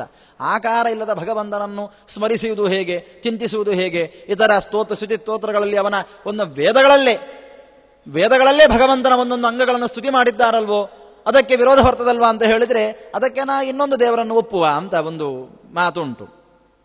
ಮೂರ್ಖತನ ಅಂತ ಹೇಳ್ತಾರೆ. ಇದ್ದ ಭಗವಂತನನ್ನು ತಾವು ಮಾಡಿದ ಅರ್ಥ ಅದಕ್ಕೆ ಕೂಡುವುದಿಲ್ಲ ಹೇಳಿ ಇನ್ನೊಂದು ಭಗವಂತನನ್ನು ಒಪ್ಪಲಿಕ್ಕೆ ಹೋದರೆ ಶಬಲ ಬ್ರಹ್ಮ ಅಂತ ಅದು ತಪ್ಪು ಗ್ರಹಿಕೆ. ಇದ್ದದ್ರಲ್ಲೇ ಕೂಡಿಸಬಹುದಲ್ವ. ನಿರಾಕಾರ ಅಂತ ಹೇಳಿದ್ರೆ ಸಾಮಾನ್ಯ ಮನುಷ್ಯರಿಗೆ, ಪಾಂಚಭೌತಿಕ ಶರೀರ ಉಳ್ಳಂತಹ ಮನುಷ್ಯರಿಗೆ ಉಳ್ಳಂತಹ ಶರೀರ, ಪಾರ್ಥಿವ ಶರೀರ ಅಥವಾ ಪ್ರಾಕೃತ ಶರೀರ ಆ ಭಗವಂತನಿಗೆ ಇಲ್ಲ ಅಂತ ಅರ್ಥ. ಅಪ್ರಾಕೃತವಾದಂತಹ ಜ್ಞಾನಾನಂದಮಯವಾಗಿರತಕ್ಕಂತಹ ಚಿನ್ಮಯವಾಗಿರತಕ್ಕಂತಹ ಶರೀರ. ಆ ಶರೀರದಲ್ಲಿ ಇಂತಹ ಉತ್ಪತ್ತಿಗಳು, ಬೇಡವಾಗಿರತಕ್ಕಂತಹ ಕೂದಲುಗಳು, ಉಗುರುಗಳು ಹೆಚ್ಚಾಗಿ ಬೆಳೆಯುವುದು, ಅದನ್ನು ಕತ್ತರಿಸುವುದು ಇದೆಲ್ಲ ಸಾಧ್ಯ ಇಲ್ಲ. ಆದರೂ ಕೂಡ ಅವನ ಸೇವೆಗೆ ಹೋಗೊಟ್ಟು ಭಗವಂತ ಆ ಕೂದಲುಗಳು ಇರುವಂತೆ ನಟಿಸಿದ. ಪ್ರಾಕೃತವಾದಂತಹ ಕೂದಲುಗಳನ್ನು ಬೆಳೆಸಿ ಅದನ್ನೇ ಕತ್ತರಿಸಿ ಹಾಕುವಂತೆ ಭಗವಂತ ತೋರಿಕೊಂಡ. ವಾದಿರಾಜರು ಬಹಳ ಸ್ವಾರಸ್ಯವಾಗಿ ಹೇಳುತ್ತಾರೆ. ಯಾಕೆ ಅಂತ ಹೇಳಿದ್ರೆ, ಪ್ರಾಕೃತವಾದಂತಹ ಊರನ್ನು ಬೆಳೆಸಿ ಅದನ್ನು ಕತ್ತರಿಸಿಕೊಂಡದ್ದು ಯಾಕೆ ಅಂತ ಹೇಳಿದ್ರೆ, ಭಗವಂತ ವಾಮನಾವತಾರದಲ್ಲಿ ತ್ರಿವಿಕ್ರಮನಾಗಿ ಬೆಳೆದು ಬ್ರಹ್ಮಾಂಡ ಕರ್ಪರಚ್ಛೇದವನ್ನು ಮಾಡ್ತಾನೆ. 100 ಕೋಟಿ ಯೋಜನ ವಿಸ್ತೀರ್ಣವಾಗಿರತಕ್ಕಂತಹ ಅತ್ಯಂತ ದೃಢವಾದಂತಹ ಆ ಬ್ರಹ್ಮಾಂಡದ ಸುವರ್ಣ ನಿರ್ಮಿತವಾದಂತಹ ಬ್ರಹ್ಮಾಂಡದ ಅಂಚನ್ನು, ಬಾರ್ಡರ್, ಸಮಗ್ರ ಬ್ರಹ್ಮಾಂಡದ ಬಾರ್ಡರ್ ಉಂಟಲ್ಲ, ಅದು 100 ಕೋಟಿ ಯೋಜನ ವಿಸ್ತೀರ್ಣದಷ್ಟು ದಪ್ಪ ಉಂಟಂತೆ. ಅದು ಚಿನ್ನದಿಂದ ನಿರ್ಮಾಣವಾದದ್ದು, ಬಹಳ ಗಟ್ಟಿಯಾದದ್ದು, ಸಾಮಾನ್ಯರಿಂದ ಅಭೇದ್ಯವಾದದ್ದು, ದೇವತೆಗಳಿಂದ. ಅಂತಹ ಬ್ರಹ್ಮಾಂಡವನ್ನು ಭಗವಂತ ತನ್ನ ಉಗುರಿನಿಂದ ಸೀಳಿದ ಅಂತ ಪುರಾಣಗಳಲ್ಲಿ ಉಲ್ಲೇಖ ಉಂಟು, ವೇದಗಳಲ್ಲಿ ಉಲ್ಲೇಖ ಉಂಟು. ಅಂತಹ ಬ್ರಹ್ಮಾಂಡವನ್ನು ಸೀಳುವಾಗಲೇ ಅವನ ಉಗುರಿಗೆ ಏನೂ ಆಗಲಿಲ್ಲ. ಅಂತಹ ಊರನ್ನು ಒಬ್ಬ ಸಾಮಾನ್ಯ ಕ್ಷೌರಿಕನ ಕತ್ತಿ ತುಂಡರಿಸಿತು ಅಂತ ವಾದಿರಾಜರು ಪ್ರಶ್ನೆ ಮಾಡಿಕೊಳ್ತಾರೆ. ಅದಕ್ಕೋಸ್ಕರವೇ ಭಗವಂತ ಪ್ರಾಕೃತವಾದಂತಹ ಊರನ್ನು ಸೃಷ್ಟಿಸಿ ಅದನ್ನು ತುಂಡರಿಸುವಂತೆ ಕ್ಷೌರಿಕನ ಕತ್ತಿಗೆ ಒಡ್ಡಿದ ಅಂತ ಹೇಳ್ತಾರೆ. ಆ ರೀತಿ ಅವನಿಂದ ಅಲಂಕಾರಾದಿಗಳನ್ನು ಮಾಡಿಸಿಕೊಂಡ. ಬಹಳ ಸುಂದರವಾಗಿ ಕಾಣ್ತಾನೆ ಅಂತ ಎಲ್ಲರೂ ಭಾವಿಸಿದ್ರು. ಬಹಳ ಸುಂದರವಾಗಿ ಇವನ ಅಲಂಕಾರದಿಂದ ಕಂಡದ್ದಲ್ಲ, ಮೂಲತವೇ ಆತ ಸುಂದರ. ಆ ಸೌಂದರ್ಯವೇ ಈಗಲೂ ಕಂಡು ಬಂದದ್ದು. ಇವನು ಮಾಡಿದ ಅಲಂಕಾರದಿಂದ ಸೌಂದರ್ಯ ಹೆಚ್ಚಾದದ್ದೂ ಇಲ್ಲ, ಇವನು ಮಾಡದೇ ಇದ್ರೆ ಅದು ಕಮ್ಮಿಯೂ ಆಗ್ತಿರ್ಲಿಲ್ಲ. ಇದ್ದ ಸೌಂದರ್ಯವೇ ಕಂಡು ಬಂದದ್ದು. ಅವ ಮಾತ್ರ ನಾನು ಮಾಡಿದ ಅಲಂಕಾರದಿಂದ ಕೃಷ್ಣ ಸುಂದರನಾಗಿ ಕಾಣ್ತಾ ಇದ್ದಾನೆ ಅಂತ ಭಾವಿಸಿಕೊಂಡ. ಅದು ಅವನ ಸೇವಾ ಮನೋಭಾವ, ಮುಗ್ಧ ಭಕ್ತಿ. ನಂತರ ಒಬ್ಬ ಹೂ ಮಾರುವವ, ಆತ ಅತ್ಯಂತ ಪರಿಮಳಯುಕ್ತವಾದಂತಹ ಹೂವಿನ ಮಾಲೆಯನ್ನು ನಿರ್ಮಾಣ ಮಾಡಿ ಭಗವಂತನಿಗೆ ತಂದು ಒಪ್ಪಿಸ್ತಾನೆ. ಭಗವಂತ ಅದನ್ನು ಸ್ವೀಕಾರ ಮಾಡ್ತಾನೆ. ಆತನ ಹೆಸರು ಸುಧಾಮ ಅಂತ. ಸುಧಾಮ ಉತ್ತಮವಾದಂತಹ ಬಹಳ ಪರಿಮಳಭರಿತವಾದಂತಹ ಹೂವಿನ ಮಾಲೆಯನ್ನು ತಂದು ಭಗವಂತನಿಗೆ ಅರ್ಪಿಸಿದ. ಭಗವಂತ ಇವರಿಬ್ಬರಿಗೂ ಕೂಡ ಈ ಲೋಕದಲ್ಲಿ ಸರ್ವಾಭೀಷ್ಟ ಸಿದ್ಧಿಯನ್ನು ಅನುಗ್ರಹಿಸಿ ವೈಕುಂಠದಲ್ಲಿ ಸಾಲೋಕ್ಯವನ್ನು ನೀಡಿದ ಅಂತ ಆಚಾರ್ಯರು ಹೇಳುತ್ತಾರೆ. ಇವರಿಬ್ಬರೂ ಕೂಡ ಮೂಲತಃ ಅಮುಕ್ತ ಸ್ಥಾನದಲ್ಲಿ, ಮುಕ್ತರು ಹೋಗುವಂತಹ ಸ್ಥಾನದಲ್ಲಿ ಅಲ್ಲ, ಮುಕ್ತರು ಭಗವಂತನ ಬಳಿಯಲ್ಲಿಯೇ ಇದ್ರೆ ಇವರು ಅಮುಕ್ತ ಸ್ಥಾನದಲ್ಲಿದ್ದುಕೊಂಡು ಇದೇ ವೃತ್ತಿಯನ್ನು ಮಾಡ್ತಾ ಇದ್ದವರಂತೆ. ಪ್ರಾಯ ಅಲ್ಲಿ ಸೆಲೂನ್ ಇಟ್ಕೊಂಡಿದ್ರು ಕಾಣುತ್ತದೆ, ಅಲ್ಲೇ ಇದ್ದುಕೊಂಡು ಭಗವಂತನ ವಿಶೇಷವಾದ ಸೇವೆಯನ್ನು ಮಾಡ್ತಾ ಇದ್ರು. ಅಂತವರಿಗೆ ಭಗವಂತ ಮೋಕ್ಷವನ್ನು ಕೊಟ್ಟು ವೈದುಕುಂಡದಲ್ಲಿ ಸಾರೂಪ್ಯ ಎಂಬಂತಹ ಮೋಕ್ಷವನ್ನು ಹಾಗೂ ಇಲ್ಲಿ ಜೀವನ ಮುಗಿಯುವವರೆಗೆ ಸರ್ವಾಭೀಷ್ಟ ಸಿದ್ಧಿಯನ್ನು ಭಗವಂತ ಅನುಗ್ರಹಿಸಿ ಮುಂದೆ ಹೊರಡಬೇಕಾದ್ರೆ ಸರ್ವೇಷ್ಟ ಪುಷ್ಟಿಮಿಹ ತತ್ರ ಸ್ವರೂಪತಾಂಚ ಕೃಷ್ಣಸ್ತಯೋರ್ ವರಮದಾತದ ರಾಜಮಾರ್ಗದಲ್ಲಿ ಹೋಗ್ತಾ ಇದ್ದಾರೆ ಕೃಷ್ಣ ಮತ್ತೆ ಬಲರಾಮರು. ಗಚ್ಛಂದ ದರ್ಶ ವನಿತಾಂ ನರದೇವ ಯೋಗ್ಯಂ ಆದಾಯ ಗಂಧಮಧಿಕಂ ಕುಟಿಲಾಂ ವ್ರಜಂತೀಂ. ಒಬ್ಬ ತ್ರಿವಕ್ರೆ, ಬಹಳ ಸುಂದರಿ ಅವಳು, ಬಹಳ ಸುಂದರಿಯಾಗಿರುವಂತಹವಳು. ಆದರೆ ಏನು ಮಾಡುವುದು, ಪ್ರಾರಬ್ಧವಶಾತ ಅವಳ ಬೆನ್ನಿನಲ್ಲಿ 3 ಗೂನುಗಳು. ಅವನಿಯಾಗಿ ವಯಸ್ಸಾದಾಗ ಬೆನ್ನು ಗೂನಾಗುವುದು ಸಹಜ, ಒಂದು ಬಗ್ಗುದ್ದು ಕಂಡು ಬರ್ತದೆ. ಈಕೆ 3 ಗೂನುಂಟಂತೆ ಅವಳ ಬೆನ್ನಿನಲ್ಲಿ. ಇಂತಹ ಒಂದು ವಿರೂಪವನ್ನು ಶರೀರದಲ್ಲಿ ಹೊತ್ತು ಮುಖದಲ್ಲಿ ಉತ್ತಮ ಸೌಂದರ್ಯವನ್ನು ಹೊತ್ತಂತಹ ತ್ರಿವಕ್ರೆ ಎಂಬಂತಹ ಒಬ್ಬೆ ಮೂಲ ರೂಪದ ಅಪ್ಸರಾ ಸ್ತ್ರೀ ಆ ದಾರಿಯಲ್ಲಿ ಬರ್ತಾ ಇದ್ಲು. ಅವಳ ಕೈಯಲ್ಲಿ ರಾಜರಿಗೆ ಲೇಪಿಸಲು ಯೋಗ್ಯವಾದಂತಹ ಗಂಧವನ್ನು, ಅಗರು ಗಂಧ ಆಗಿರಲಿಕ್ಕೆ ಸಾಕು, ಅದಕ್ಕೆ ಕೇಸರಿ, ಏಲಕ್ಕಿ, ಪಚ್ಚಕರ್ಪೂರ ಇತ್ಯಾದಿಗಳನ್ನು ಹಾಕಿ ಅರೆದಿದ್ರೋ ಏನೋ, ನರದೇವ ರಾಜರಿಗೆ ಯೋಗ್ಯವಾಗಿರತಕ್ಕಂತಹ ಗಂಧವನ್ನು ಹಿಡ್ಕೊಂಡು ಆಕೆ ಬರ್ತಾ ಇದ್ಲಂತೆ. ಭಗವಂತ ಕೃಷ್ಣ ಅದನ್ನು ನನಗೆ ಕೊಡು ಅಂತ ಕೇಳಿದ. ತೇನ ಅರ್ಥಿತ ಸಪದಿ ಗಂಧ ಮದಾದ್ರ ತ್ರಿವಕ್ರ. ಯಾವಾಗ ಭಗವಂತ ನನಗೆ ಅದನ್ನು ಕೊಡು ಅಂತ ಕೇಳಿದ್ನೋ ಆಕೆ ಬಹಳ ಸಂತೋಷದಿಂದ ನನಗೂ ಒಂದು ಸೇವೆ ಮಾಡುವಂತಹ, ಈ ದೌರ್ಭಾಗ್ಯಶಾಲಿಗೂ ಭಗವಂತನ ಒಂದು ಸೇವೆ ಮಾಡುವಂತಹ ಅವಕಾಶ ಲಭಿಸುತ್ತೆ ಹೇಳಿ ಸಂತೋಷದಿಂದ ಆ ಗಂಧವನ್ನು ಕೊಡ್ತಾಳಂತೆ. ಕೊಟ್ಟ ತಕ್ಷಣ ಭಗವಂತ ಅದನ್ನು ಲೇಪಿಸಿಕೊಂಡು ಕೃಷ್ಣ ಆಕೆಯನ್ನು ಉದ್ಧಾರ ಮಾಡ್ತಾನೆ. ಹೇಗೆ ಗೊತ್ತುಂಟೋ, ತಾಂಚ ಅಶ್ರುಜುತ್ವಮನಯತ್ ಸಯಾರ್ಥಿ ತೋಲಂ. ಆಕೆಯ ಕಾಲನ್ನು ತನ್ನ ಕಾಲಿಂದ ಒತ್ತಿ ಹಿಡಿದಂತೆ, ತನ್ನ ಕೈಯಿಂದ ಆಕೆಯ ಗಲ್ಲವನ್ನು ಹಿಡಿದು ಮೇಲಕ್ಕೆ ಎತ್ತಿದ. ಆಕೆಯ ಗೂನೆಲ್ಲವೂ ನಿವಾರಣೆಯಾಗಿ ಬಹುದಲೇ ಸುಂದರಿ ಭಗವಂತನ ಕೃಷ್ಣನ ಹಸ್ತ ಸ್ಪರ್ಶದಿಂದ ಮತ್ತಷ್ಟು ಸೌಂದರ್ಯ ಭರಿತಳಾಗಿ ಕಂಡುಬಂದಳು ಅಂತ ಹೇಳುತ್ತಾರೆ. ಆಯಿತು, ಅಲ್ಲಿಗೆ ಇವಳಿಗೂ ಭಗವಂತನನ್ನು ಸೇರಬೇಕು ಅಂತ ಮನಸ್ಸಾಯಿತು. ಭಗವಂತನ ಸೌಂದರ್ಯವನ್ನು ಕೊಂಡು ಭಗವಂತನನ್ನು ನಾನು ಹೊಂದಬೇಕು ಅಂತ ಮನಸ್ಸಾಯಿತು. ಆಯಾಮಿ ಕಾಲದ ಇತಿ ಪ್ರಹಸನ್ನ ಮುಂಚದೆ ತಯಾ ಆರ್ಥಿತೋಯಂ. ಆಕೆ ಕೇಳ್ತಾಳೆ, ನನ್ನನ್ನು ನೀನು ವರಿಸಬೇಕು ಅಂತ. ಆಗ ಕೃಷ್ಣ ಹೇಳ್ತಾನಂತೆ, ಕಾಲ ಬಂದಾಗ ಬರ್ತೇನೆ ಹೇಳಿ ಪ್ರಹಸನ್ನಿ ಅಲ್ಲಿಂದ ಹೊರಟು ಹೋದ. ಒಂದು ಮುಗುಳ್ನಗೆಯನ್ನು ನಕ್ಕು ಇನ್ನೊಮ್ಮೆ ಬಂದಾಗ ಬರ್ತೇನೆ ಹೇಳಿ ಅಲ್ಲಿಂದ ಹೊರಟು ಹೋಗ್ತಾನೆ. ತ್ರಿವಕ್ರೆಗೆ 3 ಕಡೆ ವಕ್ರ ಬರಲಿಕ್ಕೂ ಹಿಂದಿನ ಒಂದು ಶಾಪ ಕಾರಣ ಅಂತ ಹೇಳುತ್ತಾರೆ. ಆ ರೀತಿಯ ಅಪ್ಸರಾ ಸ್ತ್ರೀಗೆ ಆ ಶಾಪದಿಂದ ಆಕೆ ಭೂಲೋಕದಲ್ಲಿ ಅತ್ಯಂತ ಸುಂದರಿಯಾಗಿದ್ದರೂ ಕೂಡ ತ್ರಿವಕ್ರೆಯಾಗಿ ಹುಟ್ಟಿ ಎಲ್ಲರ ನಿಂದನೆಗೆ ಪಾತ್ರಳಾಗಿದ್ಲು. ಭಗವಂತನಿಗೆ ಗಂಧವನ್ನು ಕೊಟ್ಟು ನಿಂದನೆಯನ್ನು ತೊಳೆದುಕೊಂಡ್ಲು ಅಂತ ಹೇಳುತ್ತಾರೆ. ಇಲ್ಲಿ ಆಚಾರ್ಯರು ಒಂದು ವಿಶೇಷ ಪ್ರಹಸನ್ ಅಮುಂಚತ್ ಅಂತ ಪ್ರಯೋಗ ಮಾಡಿದ್ದಾರೆ. ನಮಗೆ ಸಾಮಾನ್ಯವಾಗಿ ಅದು ಅಷ್ಟು ತಲೆಗೆ ಬರುವುದಿಲ್ಲ. ವಾದಿರಾಜರು ಅದಕ್ಕೆ ವ್ಯಾಖ್ಯಾನವನ್ನು ಬರೀತಾರೆ. ಅಮುಂಚತ್ ಅಂತ ಆಚಾರ್ಯರು ಅನೇಕ ಕಡೆಗಳಲ್ಲಿ ಅಮುಚತ್ ಅಂತ ವೈದಿಕ ಪ್ರಯೋಗವನ್ನು ಮಾಡ್ತಾರೆ, ಅನೇಕ ಕಡೆಗಳಲ್ಲಿ ಅಮುಂಚತ್ ಅಂತ ಲೌಕಿಕ ಪ್ರಯೋಗವನ್ನು ಮಾಡ್ತಾರೆ. ಯಾಕೆ ಹೀಗೆ? ಕೆಲವು ಕಡೆ ವೈದಿಕ ಪ್ರಯೋಗ, ಕೆಲವು ಕಡೆ ಲೌಕಿಕ ಪ್ರಯೋಗ ಯಾಕೆ ಮಾಡ್ತಾರೆ ಅಂತ ಹೇಳಿದ್ರೆ, ನಾನು ವೇದದಲ್ಲಿಯೂ ಪಾಂಡಿತ್ಯವನ್ನು ಪಡೆದವ, ಲೌಕದಲ್ಲಿಯೂ ಪಾಂಡಿತ್ಯವನ್ನು ಪಡೆದೇವ, ಹಾಗಾಗಿಯೇ ನಾನು ತ್ರೈಲೋಕ್ಯ ಗುರು ಎಂಬುದನ್ನು ತೋರಿಸುವುದಕ್ಕೋಸ್ಕರ ಆಚಾರ್ಯರು ಈ ರೀತಿಯಾದಂತಹ ಪ್ರಯೋಗಗಳನ್ನು ಮಾಡ್ತಾರೆ ಅಂತ ವಾದಿರಾಜರು ಬಹಳ ಸ್ವಾರಸ್ಯವಾಗಿ ಆ ಪ್ರಯೋಗವನ್ನು ಉದಾಹರಿಸ್ತಾರೆ. ಹೀಗೆ ಕೃಷ್ಣ ತ್ರಿವಕ್ರೆಯನ್ನು ಉದ್ಧರಿಸಿ ಮುಂದೆ ನಡೀತಾ ಪೂರ್ಣೇಂದು ವೃಂದ ನಿವಹಾಧಿಕ ಕಾಂತಿಕಾಂತ ಸೂರ್ಯಾಮಿತೋರು ಪರಮದ್ಯುಜ ಸೌಖ್ಯ ದೇಹ. ರಾಜಮಾರ್ಗದಲ್ಲಿ ಹೋಗ್ತಾ ಇದ್ದಾನೆ. ಹೇಗೆ? ಪೂರ್ಣೇಂದು ವೃಂದ ನಿವಹಾಧಿಕ ಕಾಂತಿಕಾಂತ. ಪೂರ್ಣ ಚಂದ್ರ, ಅನೇಕ ಪೂರ್ಣ ಚಂದ್ರರು ಒಂದು ಸಮೂಹವಾಗಿ ಕೆಳಗೆ ಇಳಿದು ಬಂದರೆ ಯಾವ ರೀತಿಯ ಕಾಂತಿ ಉಂಟಾಗಬಹುದೋ, ಮೈ ಮನಸ್ಸಿಗೆ ಯಾವ ರೀತಿಯ ಆಹ್ಲಾದ ಉಂಟಾಗಬಹುದೋ ಅಂತಹ ಆಹ್ಲಾದವನ್ನು ಹೊತ್ತು ಕೃಷ್ಣರಾಮರು ಹೋಗ್ತಾ ಇದ್ದರಂತೆ. ಸೂರ್ಯಾಮಿತೋರು ಪರಮದ್ವಿಜ ಸೌಖ್ಯ ದೇಹ, ಸೂರ್ಯನ ಕಿರಣಗಳಂತೆ ಅನಂತ ಸೂರ್ಯರ, ಅಮಿತ ಸೂರ್ಯ ಅನಂತ ಸೂರ್ಯರ ಕಿರಣಗಳಂತೆ ಅವರು ಪ್ರಜ್ವಲಿಸ್ತಾ ಇದ್ರಂತೆ. ನೀವು ವಿರೋಧ ಬಂತಲ್ಲ, ಸೂರ್ಯ ಅನಂತ ಸೂರ್ಯ, ಒಬ್ಬ ಸೂರ್ಯನ ಪ್ರಕಾರವನ್ನೇ ತಡ್ಕೊಳ್ಳಿಕ್ಕೆ ಆಗ್ತಾ ಇಲ್ಲ, ಇನ್ನು ಅಮಿತ ಸೂರ್ಯರು ಸೇರಿಕೊಂಡ್ರೆ ಅದನ್ನು ತಡ್ಕೊಳ್ಳೋದು ಹೇಗೆ? ಅಂತಹ ತೇಜಸ್ಸು ಕೃಷ್ಣನ ಶರೀರದಲ್ಲಿ ಕಂಡು ಬಂತು ಅಂದಾದ್ರೆ ಅದನ್ನು ಹೇಗೆ ನೋಡ್ಲಿಕ್ಕೆ ಸಾಧ್ಯ? ಮೊದಲು ಹೇಳಿದ್ರಿ ಚಂದ್ರನಂತ ಕಾಂತಿ, ಅದು ಒಪ್ಪುವಂತಹ ಮಾತು, ನೋಡುವಾಗ ಸಂತೋಷ ಆಗ್ತದೆ, ಮನಸ್ಸಿಗೆ ಆಹ್ಲಾದ ಉಂಟಾಗ್ತದೆ. ಸೂರ್ಯನ ಅಮಿತ ಸೂರ್ಯನ ಪ್ರಕೃತಿಯನ್ನು ತಡ್ಕೊಳ್ಳೋದು ಹೇಗೆ ಅಂತ ಹೇಳಿದ್ರೆ ಅದಕ್ಕೆ ವ್ಯಾಖ್ಯಾನಕಾರರು ಉತ್ತರ ಕೊಡ್ತಾರೆ. ಯಾರು ಕೃಷ್ಣನ ಆಗಮನವನ್ನು ಸಂತೋಷದಿಂದ, ಭಕ್ತಿಯಿಂದ, ಆನಂದದಿಂದ ವೀಕ್ಷಿಸಿದರೋ ಅಂಥವರಿಗೆ ಕೃಷ್ಣನ ಶರೀರ ಪೂರ್ಣ ಚಂದ್ರರ ಸಮೂಹದಿಂದ ಉಂಟಾದಂತಹ ಕಾಂತಿಯಂತೆ ಕಂಡು ಬಂದಂತೆ. ಯಾರು ಕೃಷ್ಣನನ್ನು ದ್ವೇಷದಿಂದ, ಅಸೂಯೆಯಿಂದ ಕಂಡ್ರೋ ಅವರಿಗೆ ಕೃಷ್ಣ ಸೂರ್ಯರ ತೇಜಸ್ಸಿನಂತೆ ಪ್ರಖರವಾಗಿ ಕಂಡುಬಂದ. ಪೀತಾಂಬರ ಕನಕ ಭಾಸುರ ಗಂಧಮಾಲ್ಯ ಶೃಂಗಾರ ವಾರಿದಿರಗಣ್ಯ ಗುಣಾರ್ಣ ಭೋಗಾತ್. ಈ ರೀತಿಯಾಗಿ ಕೃಷ್ಣ ರಾಜಮಾರ್ಗದಲ್ಲಿ ನಡೀತಾ ಬರ್ತಾ ಇದ್ದಾನೆ. ಪ್ರಾಯ ವಾದಿರಾಜರು ಈ ರೂಪವನ್ನು ಧ್ಯಾನ ಮಾಡಿರಬೇಕು. ಆ ಸಮಯದಲ್ಲೇ ರಾಜಬೀದಿಯೊಳಗಿಂದ ಕಸ್ತೂರಿ ರಂಗ ತೇಜನೇರಿ ಮೆರೆದು ಬಂದ ಅಂತ ಅವರು ಬರೆದದ್ದು. ನೇರವಾಗಿ ಆಯುಧ ಶಾಲೆಗೆ ಹೋಗ್ತಾರೆ. ಆಯುಧ ಶಾಲೆಯಲ್ಲಿ ಕಂಸನ ಅನೇಕ ಮಂದಿ ಸೈನಿಕರು ಆ ಆಯುಧ ಶಾಲೆಯ ರಕ್ಷಣೆಯನ್ನು ಮಾಡ್ತಾ ಇದ್ದಾರೆ. ಅಲ್ಲಿ ಶಿವನಿಂದ ವರ ಪಡೆದು ದತ್ತವಾಗಿರತಕ್ಕಂತಹ ಒಂದು ಧನುಸ್ಸು, ಶಿವಧನುಸ್ಸು, ಅದನ್ನು ಯಾರಿಂದಲೂ ಮುರಿಲಿಕ್ಕೆ ಆಗಲಿ ಎತ್ತಲಿಕ್ಕೆ ಆಗಲಿ ಸಾಧ್ಯ ಇಲ್ಲ. ರಾಮಾಯಣದಲ್ಲಿ ಬರುವ ಶಿವಧನುಸ್ಸು ನೆನಪಿಸಿಕೊಳ್ಳಿತೆ ಪ್ರಾಯ ಅದೇ ರೀತಿಯ ಒಂದು ಶಿವಧನುಸ್ಸು ಇದು ಕೂಡ. ಅಂತಹ ಶಿವಧನುಸ್ಸನ್ನು ಅನೇಕ ಮಂದಿ ದೇವತೆಗಳು ಎತ್ತಲಿಕ್ಕೆ ಪ್ರಯತ್ನಪಟ್ಟು ಸೋತು ಹೋಗಿದ್ದಾರೆ, ಅನೇಕ ಮಂದಿ ಅಸುರರು ಎತ್ತಲಿಕ್ಕೆ ಪ್ರಯತ್ನಪಟ್ಟು ಸೋತು ಹೋಗಿದ್ದಾರೆ. ಅಂತಹ ಒಂದು ಧನುಸ್ಸನ್ನು ಕಂಸ ತನ್ನ ಶಸ್ತ್ರಾಗಾರದಲ್ಲಿ ಇರಿಸಿದ್ದ.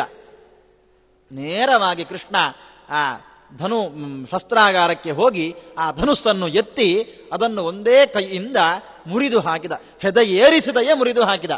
ಹೆದ ಏರಿಸಲಿಕ್ಕೆ ಪ್ರಯತ್ನ ಪಟ್ಟಾಗ ಮುರಿದರೆ ಅದು ಬಿಗಿತ ಜಾಸ್ತಿಯಾಗಿ ಮುರಿಯಿತು ಅಂತ ನೀವು ಅಥವಾ ಇತರರು ಅಲ್ಲಿದ್ದಂತಹ ಕೃಷ್ಣನ ಬಗ್ಗೆ ಸರಿಯಾಗಿ ತಿಳುವಳಿಕೆ ಇಲ್ಲದವರು ತಿಳ್ಕೊಳ್ತಿದ್ರೋ ಏನೋ. ಹೆದ ಏರಿಸಿದೆಯೇ ಅಂತಹ ಧನುಸ್ಸನ್ನು ಕೃಷ್ಣ ಮುರಿದು ಹಾಕಿದ.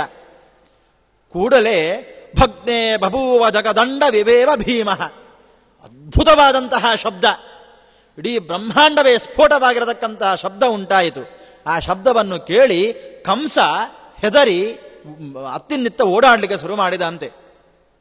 ಕೊನೆಗೆ ಮಂಚಂ ವಿವೇಶ ಸಹಜಾನ ಪದೈಶ್ಚ ಪೌರೈಹಿ ನಾನಾನು ಮಂಚಗತೈಹಿ ಯುವತಿ ಸಮೇತೈಹಿ.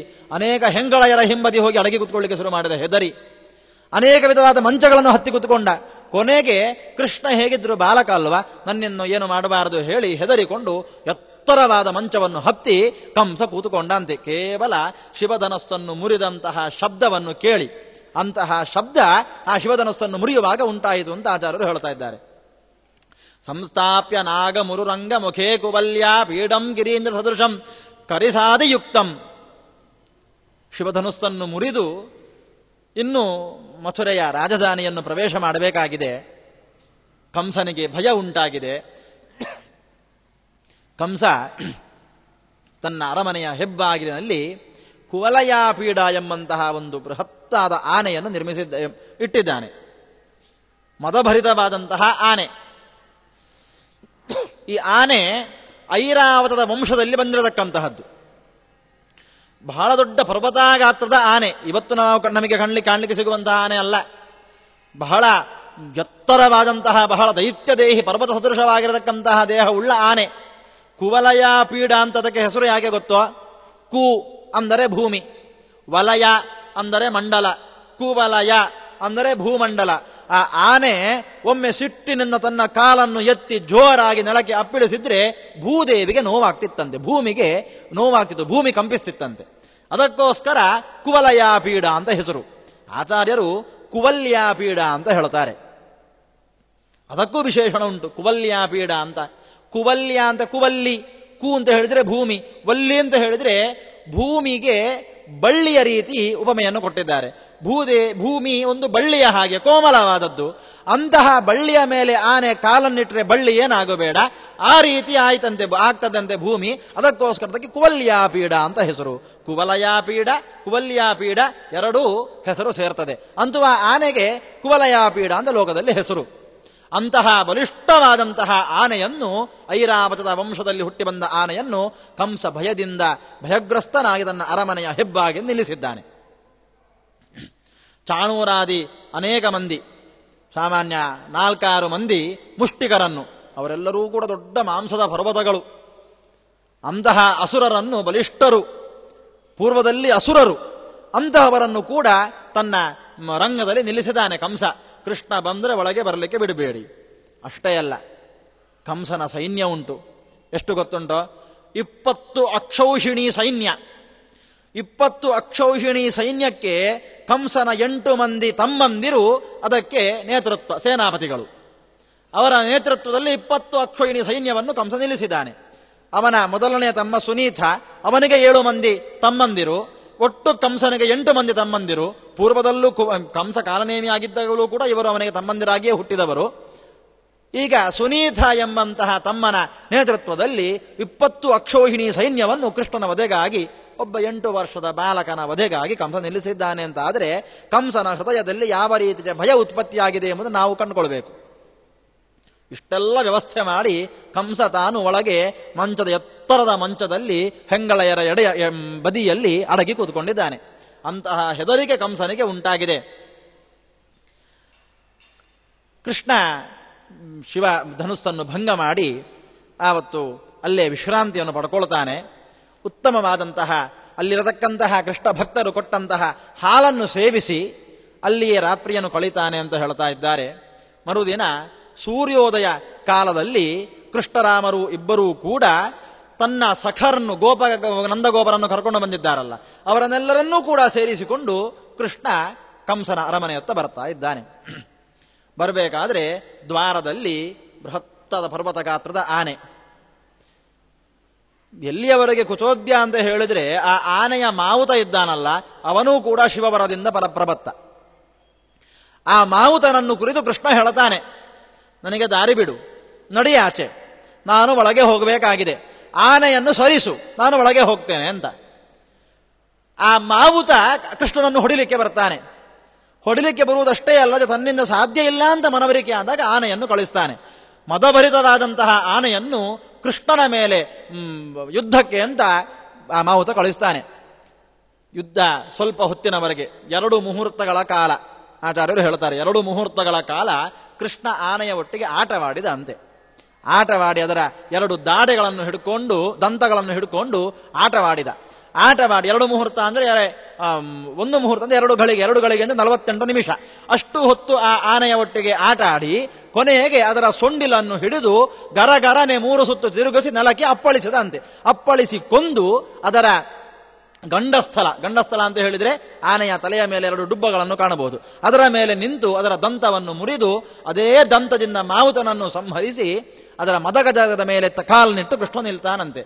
ಆ ಕೃಷ್ಣ ಅದರ ಮದಸ್ಥಳವನ್ನು, ಮದಜಲ ಇಳಿಯುವಂತಹ ಸ್ಥಳ, ಗಂಡಸ್ಥಳವನ್ನು ಕಾಲಿಟ್ಟಾಗ ಮದಜಲ ಸೀರಿತು, ಚಿಮ್ಮಿತು ಮೇಲಕ್ಕೆ. ಚಿಮ್ಮಿ ಕೃಷ್ಣನ ಶರೀರದಲ್ಲಿ ಕುಳಿತುಕೊಂಡಿತು. ಹೇಗೆ ಕಾಣ್ತಾ ಇತ್ತು ಅಂತ ಹೇಳಿದ್ರೆ, ಮದಜಲದ ಬಿಂದುಗಳು ಕೃಷ್ಣನ ಶರೀರ, ಪೀತಾಂಬರವನ್ನುಟ್ಟಂತಹ ತೇಜಪೂರ್ಣವಾದಂತಹ ಕೃಷ್ಣನ ಶರೀರದಲ್ಲಿ ಕುಳಿತುಕೊಂಡಿವೆ ಬಿಂದುಗಳಾಗಿ.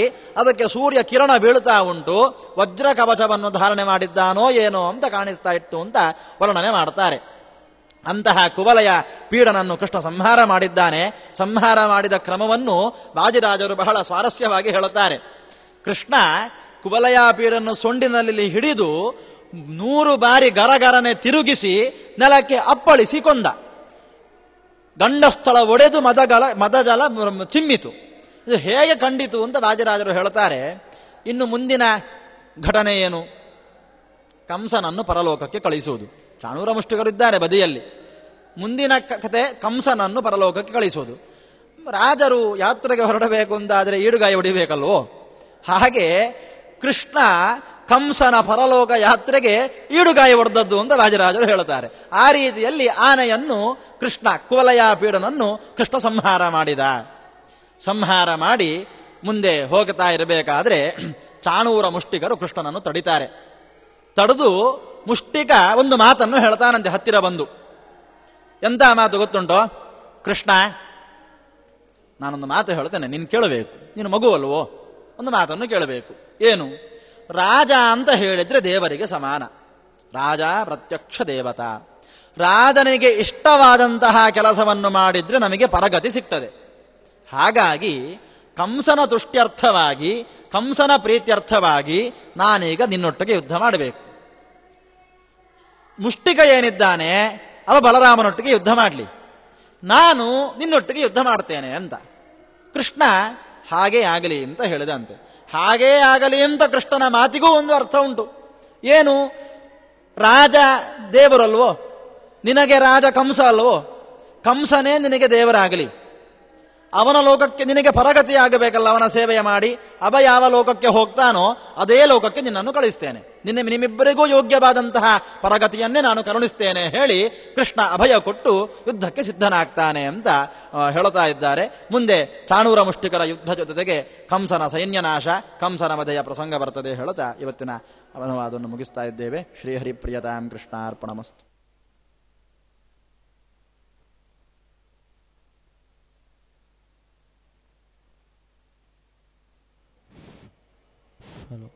ಇಲ್ಲಿವರೆಗೆ ಕೃಷ್ಣ ಪರಮಾತ್ಮನ ಅನೇಕ ಚರಿತ್ರೆಗಳನ್ನು ಆಚಾರ್ಯರು ನಮಗೆ ತಿಳಿಸಿಕೊಟ್ಟಿದ್ದಾರೆ. ಅವರಿಗೆ ಶ್ರೀಮಠದ ಪರವಾಗಿ ಅನಂತ ಧನ್ಯವಾದಗಳನ್ನು ಹೇಳ್ತಾ, ಶ್ರೋತೃಂದಕ್ಕೂ ಧನ್ಯವಾದಗಳನ್ನು ಹೇಳ್ತಾ ಈ ಧಾರ್ಮಿಕ ಪ್ರವಚನ ಕಾರ್ಯಕ್ರಮಕ್ಕೆ ಮಂಗಲವನ್ನು ಹೇಳ್ತೇವೆ. ಶ್ರೀಕೃಷ್ಣಾರ್ಪಣಮಸ್ತು.